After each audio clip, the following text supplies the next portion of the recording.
உச்சக்கட்ட அமானுஷ்ய திகில் சம்பவம். உங்களையே அலற வைத்த விஷயம் என்ன திரு விஜய்? என்ன ஆச்சு? இது ஒரு 10 வருஷம் 15 வருஷம் இருக்கும் கிட்ட. இப்போ நான் ஃபர்ஸ்ட் டைம் என்னோட வேலைக்கு நான் போடுறேன். படிச்சு முடிச்சுட்டு ஒரு பிரைவேட் ஹாஸ்பிட்டல். ஸோ அந்த டியூரேஷன் ஆஃப் ப்ரொபேஷன்லாம் முடிஞ்சு then we have to start to do our on calls. அந்த ஆன் கால் செய்யும் போது ஃபர்ஸ்ட் இன்சிடென்ட் அதான் எங்களுக்கு அதுக்கு முன்னிக்கு எங்க சொல்லிட்டாங்க இந்த மாதிரிலாம் இருக்கு, ஆனால் அதை பார்த்து பயந்துடாதீங்க, இல்லை அதெல்லாம் எக்ஸாக்ரேட் பண்ணிக்காதீங்கன்னு.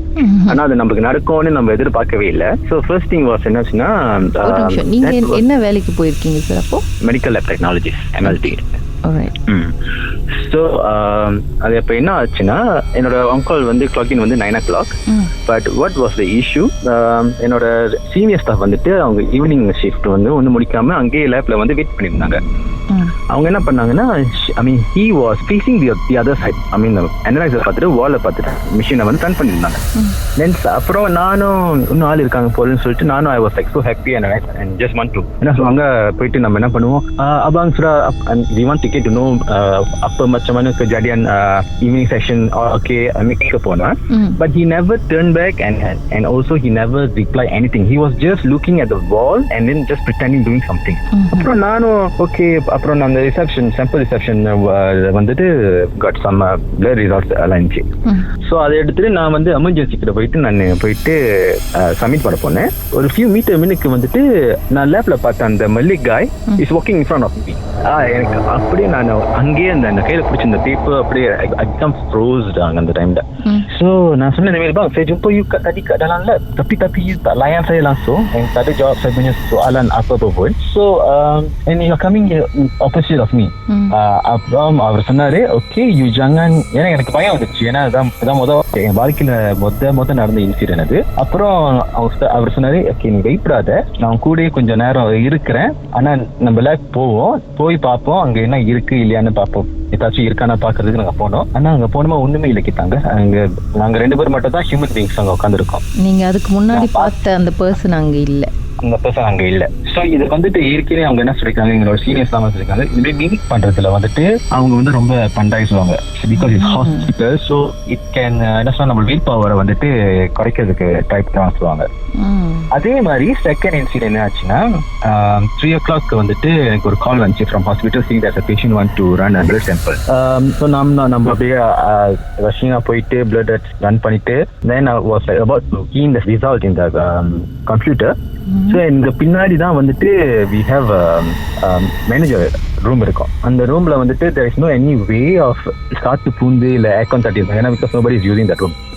ஆனா someone like flipping the pages, யாரும் புக்கு படிக்கிற சத்தம் மாதிரி இருந்துச்சு. இது ஒரு செகண்ட் இன்சிடென்ட். அப்பயே நான் மனசுக்குள்ளேயே நான் சொல்லிக்கிட்டேன், ஐயோ நான் வேலைக்கு வந்திருக்கேன், எனக்கு சக்தி இல்ல உங்க கூட சண்டை போறதுக்கு, எது இருந்தாலும் வேற நாள் பாத்துக்கலாம். ஸோ வி ஜஸ்ட் அப்படியே இக்னோர் பண்ணிட்டு நான் பின்னாடி திரும்பி பார்க்காம மின்னுக்குள்ள லேப் கதை சாப்பிட்டுட்டு எமர்ஜென்சி டிபார்ட்மெண்ட் ரிசல்ட் கொடுத்துட்டு I just oxy my self. என்ன இது திரும்பி பார்க்கல, எனக்கு தோணவே இல்லை அது திரும்பி பார்க்கணும், because she was so tired. அப்ப ஏன்னா பிகாஸ் லாங் நைட் 3 o'clock திரும்பி கூப்பிட்டாங்கன்னு சொல்லி அங்க ரஷ் பண்ணி போய் அதெல்லாம் யோசிக்கல. ஓகே நான் செஞ்சு முடிச்சுட்டு நான் வீட்டுக்கு போறது மட்டும் தான் நான் குறிக்கோளா இருந்தேன். தேர்ட் திங் என்னாச்சுன்னா, அப்புறம் கொஞ்சம் தைரியம், அது ஒரு few days few weeks I think 1 week after தெரியல, எனக்கு மட்டும் அது கண்டினியூஸா நடந்துட்டு இருந்துச்சு. So until I resigned from the place. So third incident ஆச்சுன்னா, Saturday we have to clock in at 2 o'clock PM until next day Sunday morning வரைக்கும் நாங்க ஆன்கால் செய்யணும். So we were so exhausted. So நாங்க என்ன பண்ணுவோம், parking lakh பண்ணிட்டு காடியிலே படுத்துக்குவோம். So அன்னைக்கு ஒரு 2 o'clock நினைக்கிறேன், நல்லா மழை, நான் ஏர்கான் கூட தட்டல. So just கனல் லேசா இறக்கி விட்டுருக்கேன். ஒரு வீச்சு ஒன்னு குரல் கத்து ஜஸ்ட் அந்த விண்டோ கிட்ட நின்று காதுகிற கத்திட்டு நின்று பாக்குற மாதிரி ஒரு feel. But I didn't see what is that exactly of the image, but அந்த குளூர் the situation அப்படியே எனக்கு வருத்துடுச்சு. அப்பயும் நான் என்ன பண்ணேன், திரும்பி பார்க்காமலே அப்படியே பக்கத்துல டிரைவர் சீட்ல உட்காந்து நேரா போய் எமர்ஜென்சி மினுக்கு டிபார்ட்மெண்ட்ல போயிட்டு பார்க் பண்ணிட்டு வெளிச்சத்துல 7 மணி வரைக்கும் அங்கதான் நிம்மதியா படுத்தேன். there's no samples, there's no call, nothing. And last when I was about to resign, இது எனக்கு ஃபேவரல் பார்ட்டி செய்யறாங்க கலீக்ஸ்லாம், நாக்கல்ல போயிட்டு செலிப்ரேட் பண்ணிருந்தோம். சாப்பிட்டு எல்லாம் வெளியே போயிட்டு நெக்ஸ்ட்ல போய் படுத்துட்டு ரொம்ப நானு என்னோட ஃப்ரெண்ட் இருக்காங்க, 2 ரெண்டு கட்டில் படுத்திருக்கோம். அதே குரல் 3 மணிக்கு வீச்சுன்னு ஒரு கத்து.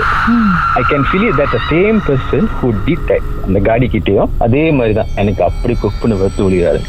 யாரு வந்து கத்துனாங்க, யாரு இருக்கான்னு கூட பார்க்கவே இல்லை. உங்க வாழ்க்கையிலும் நடந்த அமானுஷமான அந்த சம்பவத்தை எப்படியாவது என்கிட்ட சொல்லியே ஆகணும்னு அவளோடு காத்துட்டு இருக்கீங்களா? எங்களுக்கு நீங்க வாட்ஸ்அப் பண்ணலாம் 0394913333.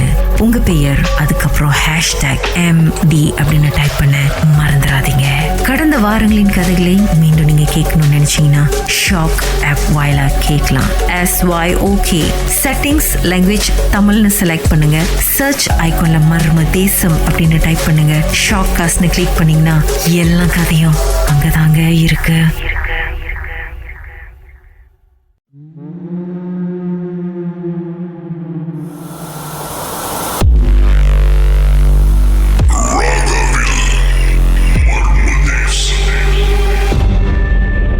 வணக்கம் திரு செல்வா, என்னத்தை பார்த்தீங்க சார்? என்னாச்சு? ஓகே, இதான் பிடி வந்து நாங்கள் ஃப்ரெண்ட்ஸோட வந்து ரொம்ப நாள் கேதர் பண்ணிட்டு நம்ம போயிட்டு வரலாம் அப்படின்னு சொல்லிட்டு பிளான் பண்ணி நாங்கள் போனோம். நாங்கள் போனது வந்து ஒரு 10 பேர் இருப்போம். ஸோ அஸ் யூஸ்வலாக நம்ம ஆஃப்டர் எஸ்பிஏ முடிச்சுட்டு நம்ம போயிட்டு அங்கே இருந்துட்டு வரலாம்னு சொல்லிட்டு நம்ம வந்து ஒரு ரூம் புக் பண்ணிட்டு, ஒரு ரூமில் ஒரு ஹவுஸ் புக் பண்ணிட்டு நம்ம எல்லாமே இருந்தோம். ஸோ நம்ம வந்துட்டு போகும்போதே வந்து நாங்கள் அந்த ஓனர்கிட்ட கேட்டோம், இல்லை இது எந்த பிரச்சனையும் இல்லை, இது ஃபர்ஸ்ட் வீடு எங்களோட, அது பக்கத்துலேயே வந்து ஜங்கல், அது பக்கத்துல காடு இருக்கு, காடு பக்கத்துலேயே வந்து எங்களுக்கு வந்து மொதல் வீடு கிடைச்சிது. அதுக்கு பக்கத்தில் நிறைய வீடு இருக்கு. நாங்கள் அது கேட்டோம், அதெல்லாம் புக் பண்ணிட்டாங்க. இந்த ஒரு வீடு தான் இருக்கு அப்படின்னு சொன்னாங்க. நாங்கள் அந்த வீடு எடுத்துக்கிட்டோம்.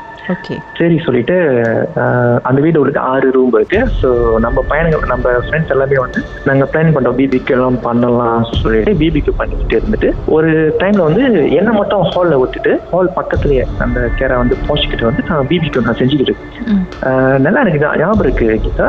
நான் அது வந்து நம்ம வந்து செஞ்சோம், அந்த நாகர் அதெல்லாம் கோழிலாம் வந்து செஞ்சுட்டு நான் வந்து சுட்டு வைக்கிறேன். கேரை வந்து அந்த கோழி எல்லாம் வந்துருச்சு சொல்லிட்டு எடுத்து நான் அந்த பக்கெட்ல போட்டேன். ஆனா அந்த பக்கெட் வந்து நிறைய மாட்டேங்குது. அந்த பக்கெட் நிறைய மாட்டேங்குது. என்ன நம்ம சாப்பிடவும் இல்லை, இல்லை என் ஃப்ரெண்ட்ஸ் வந்து அவனையே எடுத்து போயிட்டு இருந்தான்னு சொல்லிட்டு அந்த பக்கெட்டை பார்த்தா அந்த பக்கெட் நிறையவே மாட்டேங்குது. நான் நிறைய வைக்கிறேன், ஆனா அது குறையுது. நிறைய வைக்கிறேன், ஆனா குறையுது. நான் கேட்டேன், யாரும் வந்து சாப்பிட்டீங்களா, இவ்வளவுதான் இருக்கு சாப்பாடு அப்படின்னு. யாருமே சாப்பிடல, நீ பாடி செய்ய சொல்லிட்டு நாங்கள் ரூமுக்கு போயிட்டோம்னு சொன்னாங்க. சரி சொல்லிட்டு நம்ம செய்வோம் சொல்லிட்டு அந்த 2-3 சாப்பிட்டுட்டு எனக்கு நான் ஃப்ரெண்டை கூப்பிடும்போது அவர் வந்து கேரா வந்து அவர் ரூம்ல இருந்து என்னை பார்க்க வராரு. அப்ப கீதா நானும் ஒரு டச்சையில அப்படி பாக்குறேன், ஒரு சாப்பிட்டு ஒரு எலும்பு துண்டு வந்து என்னை மேல இருந்து விட்டு அடிக்கிறாங்க. யாரும் அந்த காற்றுல விட்டு அடிக்கிறாங்க என்ன. அந்த காட்டுல இருந்து அந்த எலும்பு துண்டு சாப்பிட்டு எலும்பு துண்டு என் மேல வந்து படுது. அது வந்து கரெக்டா ஏமால் படல. கேரா வந்து அது அப்படி அந்த பிபிக்யூ கிட்ட வந்து நேரம் அந்த அடுப்பு கிட்ட வந்து வந்து விழுவுது. அதை வந்து என் ஃப்ரெண்ட் அந்த ரூம் வந்து அப்படி வந்தாருல, அவர் டேரக்டா பாத்துட்டாரு. அப்பதான் வந்து நோட்டீஸ் பண்ணாரு, ஆமாண்டா நீ சொன்னது கரெக்ட் தான், யாரோ வந்து சாப்பிடுறாங்க அப்படின்னு சொல்லிட்டு அந்த இருந்த சாப்பாடுலாம் எடுத்துட்டு நாங்கள் அங்கேருந்து எடுத்துட்டு ஹாலுக்கு போயிட்டு ஆனா நம்ம நிறைய பேர் அதுக்கப்புறம் வந்து இந்த மாதிரி ஒரு இன்சிடென்ட் நடந்தோடனே நம்ம எல்லா ஃப்ரெண்ட்ஸையும் கூப்பிட்டு நம்ம இது மாதிரி தனித்தனியா இருக்குன்னா நம்ம ஹால்லே இருந்து சாப்பிட்டுட்டு ஹால்லே படுத்துட்டு நாளைக்கு காலை கிளம்பிடும் சொல்லிட்டு அப்படியே கிளம்பிட்டோம். ஆனா வந்து அந்த ஒரு இன்சிடென்ட் நான் கண்ணால பார்த்தது, அந்த எலும்பு துண்டு வந்து என்ன அப்படின்ட்டு வந்து பறந்து வந்தது, அந்த காட்டுல இருந்து பறந்து வந்துச்சு. மேபி வந்து நான் விட்டு பார்த்துருந்தா அங்க யாரும் இருக்காங்களா, ஏதாவது உருவம் இருக்கா தெரியுதான்னு பார்த்துருக்கலாம். அந்த மாதிரி நடந்தோடனே எனக்கு கிளியரா தெரிஞ்சிச்சு, இது ஏதோ நம்மள நோட்டீஸ் பண்றாங்க, நம்மள விட்டு எலும்பு விட்டு அடிக்கிறாங்க சொல்லிட்டு நம்ம அப்படியே வந்து குரூப்பா வந்து உட்காந்துட்டு நல்லா இல்லையோ அதனால விட்டு அடிச்சிருக்காங்களோ. அதுதான் கீதா, உப்பு போடாம போட்டுருப்பீங்க. என்ன நீ சரியா குடுக்கலையா, சரியா பிபிக்கு பண்ணலையா, வேலையா நினைச்சாங்கன்னு தெரியல, விட்டு அடிச்சிட்டாங்க ஏன் மேல. அதுக்கப்புறம் ஃப்ரெண்டோட பார்த்துட்டு பரவாயில்ல நம்ம இது சாப்பிட்டது போதும், நாளைக்கு காலைல பீடிக்கு இருந்து நம்ம வெளியாகும் போது நல்ல ஒரு பெரிய ரெஸ்டாரண்ட்ல சாப்பிட்டு நம்ம கிளம்பி வந்துட்டு. அந்த கோழி சாப்பிடல, அதெல்லாம் இருக்கிறத சாப்பிட்ட சமைச்சு வச்சுட்டு கொஞ்சம் சாப்பிட்டுட்டு நம்ம விட்டா இதுவும் போயிடும் சொல்லிட்டு நாங்க சாப்பிட்டு மிச்சம் மாதிரி சாப்பிட்டு நாங்க கிளம்பிட்டு காட்டுல படுத்துட்டு. அந்த காட்டுல என்னதான் இருந்துச்சு, எங்கிருந்து தான் அந்த எலும்பு வந்துச்சு அப்படின்னு போய் கொஞ்சம் கொஞ்சம் ஃபைண்ட் அவுட் பண்ணிருக்கலாம்ல. ஆனா கிட்ட நாங்க பார்த்தோம். நாங்க அந்த ஃப்ரெண்ட் வந்து கேரா வந்து அங்கிருந்து ஓடி வந்தார்ல, அவரு கேரா ரூம்ல வந்தாரு. அவர் பார்த்துட்டு நீ சொன்ன மாதிரி எலும்பு துண்டு கட்ட பறந்து வந்துச்சுன்னு சொல்லிட்டு நாங்க 2 பேரும் பார்த்தோம். என்னதான் இருக்கு அப்படின்னு சொன்னால நோட்டீஸ் பண்ணல. ஆனா வந்து அந்த இருட்டுக்கு எதுவுமே தெரியல.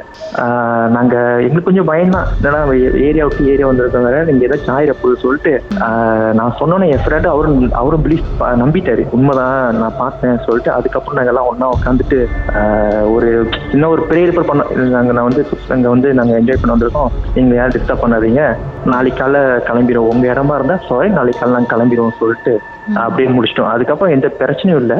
ஆனா நாங்க கிளம்பிட்டோம் கீதா. இருந்தாலும் கோழி காண போச்சே. உங்க வாழ்க்கையில மறக்க முடியாத அமானுஷ்யமான சம்பவம் நடந்திருக்கா? இந்த சம்பவத்தை எப்படியாவது என்கிட்ட சொல்லணும்னு ரொம்ப காலமா காத்துட்டு இருக்கீங்களா? போன் எடுங்க, எங்களுக்கு வாட்ஸ்அப் பண்ணுங்க. 0164913333. உங்க பெயர் அதுக்கப்புறம் #MD அப்படின்னு டைப் பண்ண மறந்துடாதீங்க. கடந்த வாரங்களின் கதைகளை மீண்டும் நீங்கள் கேட்கணுமா? ஷாக் ஆப் வாயிலா கேட்கலாம். SYOK செட்டிங்ஸ் லாங்குவேஜ் தமிழ்னு செலக்ட் பண்ணுங்க. சர்ச் ஐகான்ல மர்ம தேசம் அதுக்கப்புறம் ஷாக் காஸ்ட்னு கிளிக் பண்ணா எல்லா கதையும் அங்கதாங்க இருக்கு.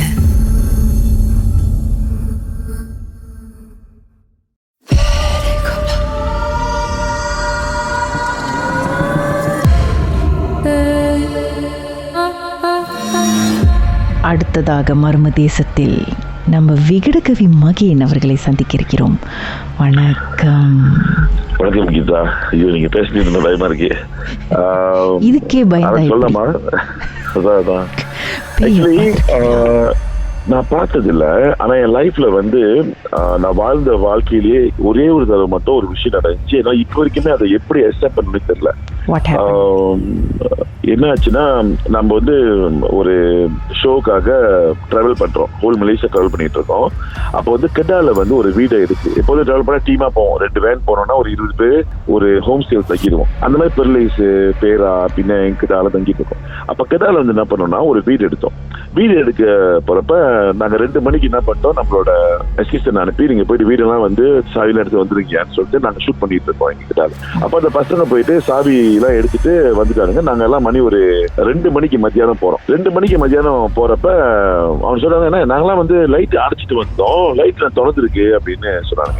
அப்ப நான் சொன்னேன், இது வந்து ஹோம் ஸ்டே, வழக்கமா இந்த துண்டு எல்லாம் மாத்துறதுக்குலாம் வைப்பாங்கல்ல, அப்ப அவங்க பண்ணிட்டாங்க போல இருக்கு அப்படின்னு நினைச்சிட்டு நானும் அதை அந்த அளவுக்கு கேட்கல பார்க்கல விட்டுட்டேன். சரி வந்தாச்சு.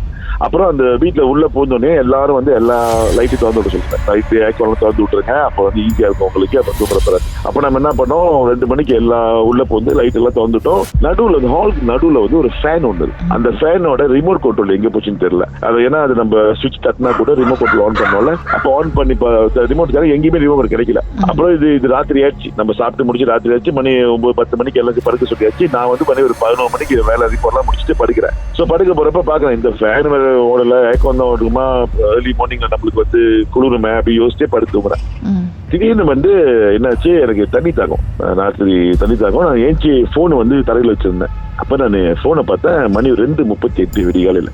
ஒரு 2:38 ஆச்சு. சொல்லிட்டு என்ன பண்ண, தண்ணி குடிக்குது அங்க இருந்து. அந்த நான் வந்து ஹால்ல கீழே படுத்து, மற்றவங்க எல்லாம் மேல படுத்துருக்கேன் செகண்ட் ஃப்ளோர்ல. அப்புறம் சுத்திட்டு நான் வெளியே போய் அந்த தண்ணி குடிக்கிறதுக்காக தண்ணி குடிச்சிட்டு அங்க அந்த ஃபேனை பாக்குறேன். நான் சொன்னேன், இந்த ஃபேன் மட்டும் வேலை செஞ்சிச்சுன்னா ஏக்கம் அடிச்சு தூங்கிடலாம், குளிர்க்க பொறுப்பு இல்லைன்னு யோசிச்சுட்டு நேராக தண்ணி குடிச்சு முடிச்சு படுத்தேன். படுத்து கண்ண முடி நாட் ஈவன் 5 செகண்ட்ஸ் சத்தம். இப்ப நம்ம வழக்கமா வந்து அந்த ரிமோட் கண்ட்ரோல்ல ஃபேனை தண்ணா டீ சத்தம் கேட்கல, டீ அப்படின்னு சத்தம். கிட்ட சத்தம் கேக்குதுன்னு இப்ப கூட உடம்பு சத்தம் அதாவது டீனா சத்தம் திறந்து பார்த்தா ஃபேன் சுத்துது சொந்தமா.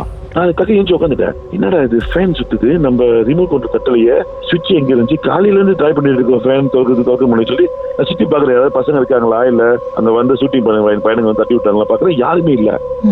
என்னடா அது அப்படி சொல்லிட்டு திருப்பி கண்ணை முடி ஒரு மாதிரியான பயம் எடுத்துக்கிச்சு. சரி திருப்பி கண்ணை முடி படுத்துக்கிட்டேன். படுக்கிறப்ப இன்னும் 2 செகண்ட் இல்ல, அந்த ஸ்லைடிங் டோரோட மின்னுக்கு கட்டுன்னு இருக்கும்ல, மேல ரிங் மாதிரி இருக்குல்ல, அப்படின்னு சொல்லி திறக்கிற சத்தம். கணத்தை பார்த்தா சைடு மூடி இருக்கு. எனக்கு ஒரு மாதிரியா ரொம்ப பயம் எடுத்துக்கிட்டு, என்னடா இது இப்படி நடக்குது அப்படின்னு சொல்லிட்டு மேல பசங்க திறந்துருப்பாங்களேன்னு சொல்லி சரி அந்த படியில மேலே ஏற இடத்துல ரைட் ஹேண்ட் சைடுல ஒரு கதவு இருக்கும். அந்த கதவு வந்து ஒரு பாத்ரூம். அந்த ஓனர் சொன்னாரு அந்த பாத்ரூம் திறக்காதீங்க, அது வந்து திறக்க முடியாது லைட் வேலை செய்யுது. ஸோ நான் மேல போய் பார்த்தா பசங்க நல்லா தூங்கிட்டு இருக்காங்க, ஒரு பிரச்சனையும் இல்லை. சரி ஒன்னும் இல்லை போல இருக்கு. கீழே இறங்குறேன், அந்த பாத்ரூம் திறந்து லைட் ஆன் பண்ணி நான் பயந்துட்டேன். ஹலோ, ஆஹா, பாதியிலே லைன் கட் ஆயிடுச்சு. ஃபேனை தட்ட போயிட்டாரோ. அந்த வீட்டில் வேற இன்னும் என்னெல்லாம் நடந்துச்சு பாட்டுக்கு பிறகு நம்ம பேசலாம். உங்க வாழ்க்கையிலும் நடந்த அமானுஷமான அந்த சம்பவத்தை எப்படியாவது என்கிட்ட சொல்லியே ஆகணும்னு அவளோடு காத்துட்டு இருக்கீங்களா?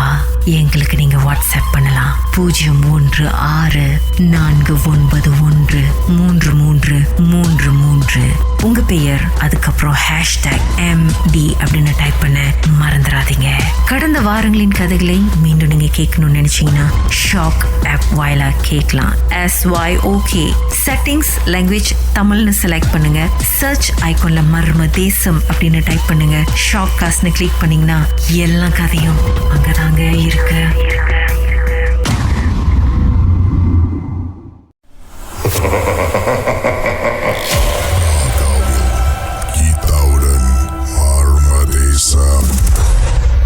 மர்ம தேசத்தில் விகடகவி மகினோடு தான் நாம் பேசிகிட்டு இருக்கோம். அவரும் அவருடைய க்ரூ மெம்பர்ஸும் கிடால ஒரு ஹோம் ஸ்டே எடுத்து தங்கியிருக்காங்க. 2:38 AM அந்த நேரம் பார்த்து ரிமோட்டே இல்லாத ஃபேன், அதாவது சுவிட்சு கூட எங்கே இருக்குன்னு தேடி கண்டுபிடிக்க முடியாமல் இருந்த அந்த ஃபேன் திடீர்னு அந்த நேரம் பார்த்து சொந்தமாக ஆன் ஆயிருக்கு. கேர்டன் டவார்னு திறக்கிற சத்தம் கேட்டிருக்கு. ஆனால் கேர்டனும் அந்த ஸ்லைடிங் டோரும் சாத்தி தான் கிடக்கு. பூட்டியிருந்த திறக்கவே முடியாமல் இருந்த பாத்ரூம் கதவு திறந்திருக்கு. லைட்டும் ஆனாக இருந்திருக்கு. யார் இதெல்லாம் தட்டினாங்க, எப்படி ஆன் ஆகுனுச்சுன்னு தெரியல. பயந்து போன நம்ம விகடகவி மகன் அதுக்கப்புறம் என்னதான் பண்ணீங்க? என்னதான் செய்யறதுன்னு தெரியல. ஒடியாந்து கீழே வந்து அதே சோஃபால வந்து உட்காந்து படுத்துட்டு இருக்க முடிக்கிட்டு மந்திரம் ஜம்பம் எல்லாம் சொல்ல ஆரம்பிச்சிட்டேன் பயங்கரமா. அப்புறம் கொஞ்ச நேரம் பார்த்துட்டு அந்த ஃபேன் ஓடிட்டு தான் இருக்குது, ஒன்றும் இல்லை. அப்படி அமைதியா இருந்து பண்ணணும். சரி கொஞ்சம் தைரியத்தை வர வச்சுக்கிட்டு பண்ணலாம்னு சொல்லிட்டு வெளியே போயிட்டு அந்த கேட்டன் சொல்லி விலைக்கு பார்த்தேன். வெளியே வந்து சின்ன பைஸ்கல் பந்து இதெல்லாம் இருக்குது. நான் அப்பதான் கொஞ்சம் நோட்டீஸ் பண்ணேன், மேபி சின்ன பிள்ளைங்க யாராவது விளையாடுறாங்க நம்ம கிட்ட. நான் சொல்றது வந்து ஆத்மா ஏதாவது விளையாடுது நம்ம கிட்ட அப்படின்னு சொல்லிட்டு நான் என்ன பண்ணேன், நேரம் வந்து உட்காந்துட்டு மன்னிச்சிருங்க, இன்னைக்கு ஒரு நாளைக்கு மட்டும் தங்க போறோம், நாளைக்கு காலை எல்லாம் கிளம்பிடுவோம், அதனால வந்து இன்னைக்கு ஒரு நாள் மட்டும் தங்க விட்டுருங்க அப்படின்னு சொல்லிட்டு என்ன பண்ணிட்டேன், நேரம் போயிட்டு படுத்துட்டேன். படுத்து நாளைக்கு காலை மறுநாள் காலை எந்திரிச்சு அதுக்கப்புறம் எந்த டிஸ்டர்பன்ஸ் இல்லை, ரொம்ப ரிலாக்ஸ் ஆயிடுச்சு. அதுக்கப்புறம் மறுநாள் காலை எந்திரிச்சு முதல்ல கேர்ள்ஸ் எல்லாம் சொல்லல, பசங்க கிட்ட மட்டும் சொன்னேன், ஐயா இந்த மாதிரி நினைச்சது. எல்லாருக்குமே ஆளுக்கு ஒரு எக்ஸ்பீரியன்ஸ் இருக்கு. காது கிட்ட வந்து ஆளு பேசுற மாதிரி இருந்துச்சுன்னா, என்னை தள்ளி விட்டாங்கன்னு யாரோ, எனக்கு ஹெல்ப் நான் கை விட்டு எல்லாரும் சொல்றாரு ஒரு கதை. ஐயோ என்னடா சொல்றீங்க சார், அன்னைக்கே கிளம்பி அது வீட்டு கிளம்பி போயிட்டோம். அந்த வீட்டுல ரொம்ப ஆச்சரியமா இருந்துச்சு, எல்லாம் பழைய பொருட்களை வச்சிருந்தாங்க வீட்டுல. ரொம்ப பயமான ஒரு விஷயம். வாழ்க்கையில இவ்வளவு பயந்தது இல்லை, இவ்வளவு நடந்தது இல்லை. இதான் ஒண்ணு கடைசியாக நடந்துச்சு. காதுல வந்து என்னமோ சொன்னாங்கன்னாக்கா என்ன சொன்னாங்க? அப்படி சொன்னாங்களாம். அவன் சொல்றான் என்கிட்ட அந்த பையன். ஆனா அந்த லைட் விஷயம், அந்த கது விஷயம் இப்ப வரைக்குமே சந்தேகம் தான் எனக்கு. அதுக்கு மிஸ்டரியாவே இருக்குது. அது யாருமே பதில் சொல்ல, எப்படி நினைச்சதுன்னு தெரியல. ஏன்னா அந்த ஓனரே சொல்றேன், அந்த லைட் அந்த பல்ப் வெறியாது, அந்த க்ளோஸ் திறக்க முடியாது, எப்படி திறந்தீங்க கேட்டான். அது ஒரு மாதிரியான ஹவுஸ் எடுத்து தங்க சொன்னா நீங்க வந்து மியூசியம் போய் தங்கியிருக்கீங்க. அப்புறம் இது மியூசியம்க்கு வந்து தமிழ்ல இன்னொரு பேர் இருக்கு, செத்த காலேஜ்னு சொல்லுவாங்க. அத அந்த மாதிரி செத்த காலேஜ் போல எடுத்துக்க வேண்டியதான். நல்லா படிச்சீங்களா காலேஜ்ல? ஐயோ படிச்சனாவா, பெரிய படிப்பு இது. காலேஜ்க்கே போக மாட்டேன். ஓகே நல்ல வேலை. ஓகே ரிமோட்டை தட்டினதோட விட்டுட்டு போயிருக்காங்க. உங்களை எங்கேயாவது தட்டி விடாம போனாங்க. சொல்லுங்க. அதான் என்ன தட்டி தம்பி வெளியே போய் படுங்க செத்து இருப்பாங்க.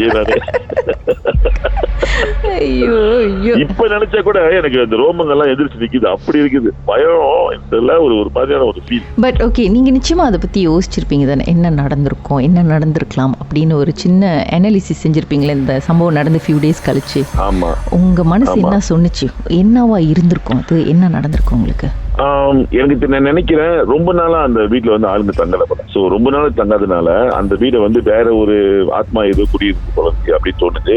மேபி குடும்பத்தோடயோ இல்ல சின்ன பிள்ளைங்க வந்து தங்கிட்டாங்களோ அப்படின்னு தோணுச்சு ஒண்ணு. ரெண்டாவது வந்து அந்த வீட்டோட ஓனரோ இல்ல அந்த வீடு சம்பந்தப்பட்டவங்க யாராவது ஒரு ஆளோ வந்து பிள்ளை இறந்துருக்கலாம், இல்லன்னா இறந்து போயிருப்பாங்க, அவங்களோட ஆத்மா ஒண்ணு இருக்கலாம். அதனாலதான் அந்த வீட்டு ஓனர் வந்து அங்க தங்காம வெளியே தங்கி இதை வந்து ஹோம் ஸ்டே விட்டாரு போல இருக்கு. அப்படியும் எனக்கு தோணுச்சு. இந்த மாதிரி விஷயங்கள்லாம் தோணுச்சு. பட் என் சைட்ல இருந்து நம்ம தப்பு ஒண்ணும் பண்ணல. நம்ம நம்ம தங்க தானே வந்திருக்கிறோம் அப்படின்னு. ஆனா நம்ம பெர்மிஷன் கேட்டதுக்கு அப்புறம் அது நம்மள வந்து ஓகே பரவாயில்ல தங்கிட்டு போனா போகுது டிஸ்டர்ப் பண்ண. ஆனா யோசிச்சு பார்த்துருக்கீங்களா இப்படி ஆத்மாக்கு வந்து இந்த எலக்ட்ரிக் கண்ட்ரோல்லாம் இருக்கும், இல்லை ஒரு ஃபேனை தட்டுறதுக்கோ லைட்டு தட்டுறதுக்கோ அந்த அளவுக்கு ஆத்மாக்கு சக்தி இருக்குமா அப்படிலாம் யோசிச்சிங்களா? இப்ப நம்ம உடம்பு இருக்குல்ல, இந்த உடம்புக்குள்ள ஒரு ஆத்மா இருக்குதுல்ல, இந்த ஆத்மா எப்படி உடம்பே தூக்கி நடந்து போகுது, அதுதான் செய்ய முடிஞ்சு சொன்னா இது வெளியானதுக்கு அப்புறம் ஆத்மாவோட சக்தி அப்படிதான் இருக்கும் இல்லையா? அப்படி யோசிக்கிறேன் நான். மேபி இப்ப நம்மளோட ஆன்மா தானே வெளியே போகுது. இதை லாஜிக்கா யோசிச்சு பார்த்தோம்னா இது எந்த வகையிலையும் பிகாஸ் இந்த பேய் ஆவி கடவுள் இது எல்லாமே வந்து லாஜிக்கு தானே இந்த விஷயம். லாஜிக்கே எதுவுமே யோசிக்க முடியாது. எந்த ஒரு மெட்டீரியல் எல்லாமே எப்படி நம்ம ஹார்ட் பீட் துடிச்சிட்டு இருக்குன்னு யோசிச்சோம்னா அதுக்கு பதிலே இல்லை. இப்போதைக்கும் இறந்ததுக்கு அப்புறம் உயிர் எங்க போகுதுன்னு யோசிச்சாலும் அதுக்கும் பதிலே இல்லை. பதில் இல்லாத கேள்விகள் நிறைய இருக்கிறப்ப இதுவும் பதில் இல்லாத கேள்விகள்ல ஒன்னாயிடுச்சு. ஆனா யோசிச்சிங்களா இல்ல எப்படி வந்து அந்த கனெக்ஷன் இருந்திருக்கும்? எவ்வளவு தூரம் யோசிச்சிருப்பேன் நான் இதை. நான் என்ன யோசிச்சிருமா, இப்ப ஆவி ஆயிட்டோம்னா மூளை இருக்காது, மூளை வந்து உடம்புல மட்டும் தான் இருக்கும், வெளியே போயிட்டா மூளை இருக்காது. எப்படி அது யோசிக்குதுன்னு யோசிச்சேன். பாருங்க எப்படி என்ன டிஸ்டர்ப் பண்ணணும்னு வந்துச்சு. ஆவியோட என்ன வேகமா யோசிச்சிருக்கீங்க. இனிமே எங்க போயிட்டாங்கனாலும் மின்தா ஈஸின்னு பண்ணுங்க. ஆமா, முதல்ல கவு தட்டிட்டு சாரி அதுல இருந்து என் வீட்டு சொந்த வீட்டுக்கு போறாங்களே வெள்ளை அடிச்சுட்டு உள்ள போறேன். பயம் வீட்டுல இல்லைய வேற ஏதாவது தங்கி இருந்துச்சுன்னா அப்படின்னு வெள்ளை அடிச்சு உள்ள போவேன். சிறப்பு. இனிமே ஸ்டூடியோக்கு வந்தாலும் பார்க்க மாட்டேங்கிட்டா தெரியும். ஆனாலும் உங்களை விடுறது இல்ல. அடுத்தது ஒரு பேய் படத்துக்கு ஒன்னா போறோம். அவெல்லாம் மாட்டாயே, நீ போயிட்டு வா. இனிமே ஸ்டூடியோக்குள்ளார வந்தாலும் கதவு தட்டிட்டு தான் வரணும். புரிஞ்சா? நம்ம ஸ்டூடியோல இருக்கு தெரியுமா? அதெல்லாம் சொல்லாதீங்க. வேலை செய்ய மாட்டேன். அடிக்கடி ஒரு சேர்ல உட்காருவீங்களே அங்கதான். சரி, அது நேர்ல பார்க்கும்போது உங்ககிட்ட உங்க வாழ்க்கையில மறக்க முடியாத அமானுஷ்யமான சம்பவம் நடந்திருக்கா? இந்த சம்பவத்தை எப்படியாவது என்கிட்ட சொல்லணும்னு ரொம்ப காலமா காத்துட்டு இருக்கீங்களா? போன் எடுங்க, எங்களுக்கு வாட்ஸ்அப் பண்ணுங்க. 0364913333. உங்க பெயர் அதுக்கப்புறம் #MD அப்படின்னு டைப் பண்ண மறந்துடாதீங்க. கடந்த வாரங்களின் கதைகளை மீண்டும் நீங்கள் கேட்கணுமா? ஷாக் ஆப் வாயிலா கேட்கலாம். SYOK செட்டிங்ஸ் லாங்குவேஜ் தமிழ்னு செலக்ட் பண்ணுங்க. சர்ச் ஐகான்ல மர்ம தேசம் அதுக்கப்புறம் ஷாக் காஸ்ட்னு கிளிக் பண்ணா எல்லா கதையும் அங்கதாங்க இருக்கு.